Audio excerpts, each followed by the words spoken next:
momento. Porque também o arrebatamento da igreja vai começar a qualquer momento.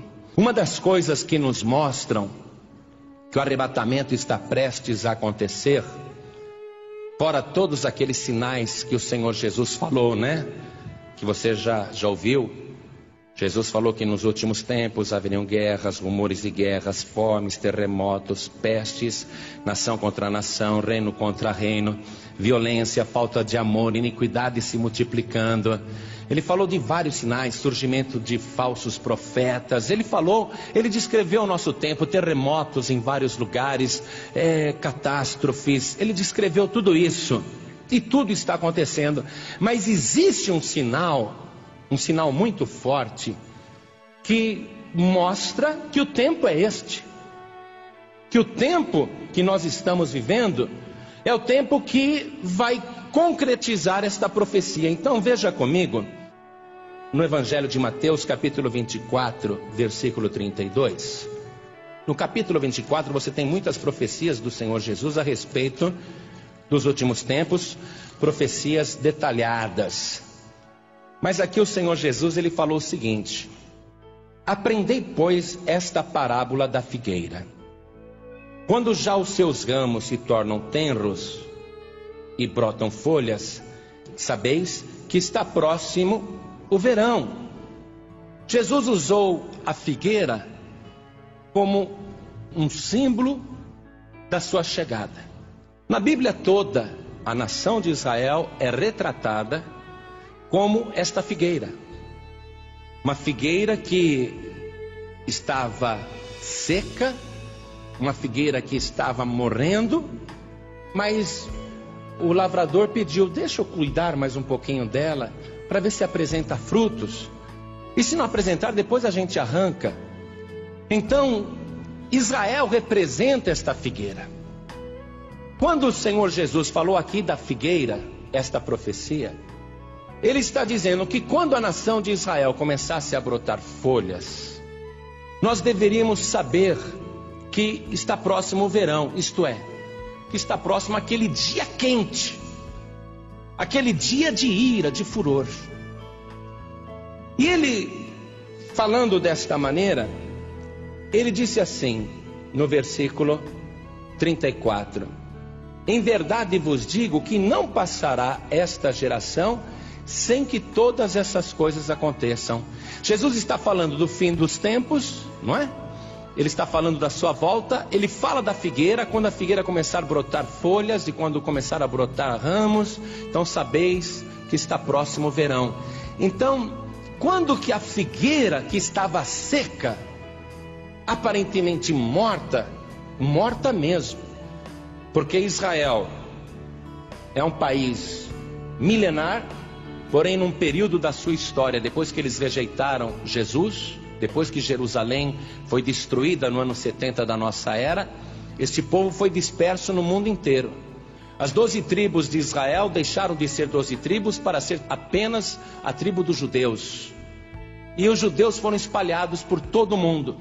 E nos anos que vieram, os judeus perderam a identidade como nação. A figueira foi desfolhada. Até o idioma hebraico foi perdido no tempo. A tradição se perdeu, o idioma se perdeu, porque eles, estando em vários países, assimilaram os idiomas daquelas nações e não passavam para os filhos, até conseguiam passar para os filhos o idioma, mas para os netos já era difícil, para os bisnetos também. Então o idioma de Israel desapareceu totalmente a figueira. Então o Senhor Jesus, ele falou: olha, nos finais dos tempos, quando a figueira voltar a brotar, então vocês fiquem sabendo que está próximo o verão. Israel como nação voltou a existir em 1948. E a primeira família de judeus que foi lá para as ruínas da Terra Santa, para aquele deserto, lá era um deserto muito grande, eles resolveram ressuscitar o idioma hebraico. E em casa só falavam hebraico com os filhos, para que os filhos voltassem a aprender o idioma dos antepassados. E os que iam para Israel, iam com esta finalidade de restaurar a figueira, de fazer brotar a figueira. E isso aconteceu em 1948, quando as Nações Unidas, para resolver o problema daquela guerra no Oriente Médio, decretou, com um voto inclusive de um brasileiro, Oswaldo Aranha, que Israel voltava a ser nação. Então a figueira voltou a brotar em 1948. E o Senhor Jesus disse assim: olha, em verdade vos digo que não passará esta geração sem que todas essas coisas aconteçam. Que geração? Jesus está se referindo à figueira e à geração da figueira.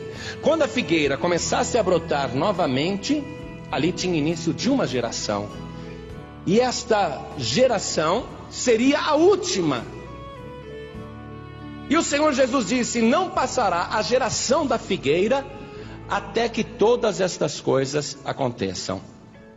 Existem controvérsias sobre o tempo de uma geração, mas o mais provável é o que o próprio Deus diz na sua palavra sobre o tempo de uma geração. Então vamos ver ali o Salmo 90, versículo 10. Qual seria o tempo de uma geração? Para que a gente possa ter uma ideia, Jesus disse: na verdade não passará esta geração sem que todas essas coisas aconteçam. Então, diz assim: a duração da nossa vida é de 70 anos. E se alguns, pela sua robustez, chegam a 80 anos, o melhor deles é canseira e enfado, pois passa rapidamente e nós voamos. Quer dizer que a duração da nossa vida, ou de uma geração, é de 70 anos. Exagerando-se, 80 anos. Então a geração da figueira, ela brotou em 1948, com a recriação do Estado de Israel. A figueira foi novamente cultivada, começou novamente a produzir os seus ramos, se tornaram tenros, brotaram folhas. E Jesus disse: quando isto acontecer, olha aqui, ó, ele fala assim, no versículo 33, igualmente, quando virdes todas essas coisas, sabei que ele está próximo às portas. Se não vai passar a geração da figueira sem que todas essas coisas aconteçam, quer dizer que não precisa necessariamente se cumprir 70 anos depois que a figueira começou a brotar, ou 80 anos depois que a figueira começou a produzir ramos ou folhas. Porque Jesus disse: não passará esta geração sem que estas coisas aconteçam. Quer dizer que não vai se esperar final de 70 ou 80 anos. E a palavra do Senhor Jesus foi enfática. Ele falou: olha, igualmente, quer dizer, do mesmo modo. Quando vocês virem isso, vai acontecer igual com a terra, vai acontecer igual com a igreja. Igualmente, quando virdes todas essas coisas, sabei que ele está próximo às portas. Ele quem? O Senhor Jesus. Ele quem? Também o anticristo. Dois personagens estão sendo aguardados. Os judeus crucificaram o Senhor Jesus e o recusaram como Messias. Jesus disse: eu vim em nome do Pai, vocês não me receberam, mas outro virá em seu próprio nome, e a esse vocês receberão. Quer dizer, quando o anticristo vier, Israel vai recebê-lo como Messias. Então este também é o tempo em que o anticristo está para chegar na terra, e também é o tempo em que ele está próximo às portas. Igreja, Jesus afirmou para nossa fé, para nossa segurança. Ele falou: prestem atenção. Quando vocês virem essas coisas acontecerem, é porque ele está próximo às portas. Meu querido, minha querida, saiba disso.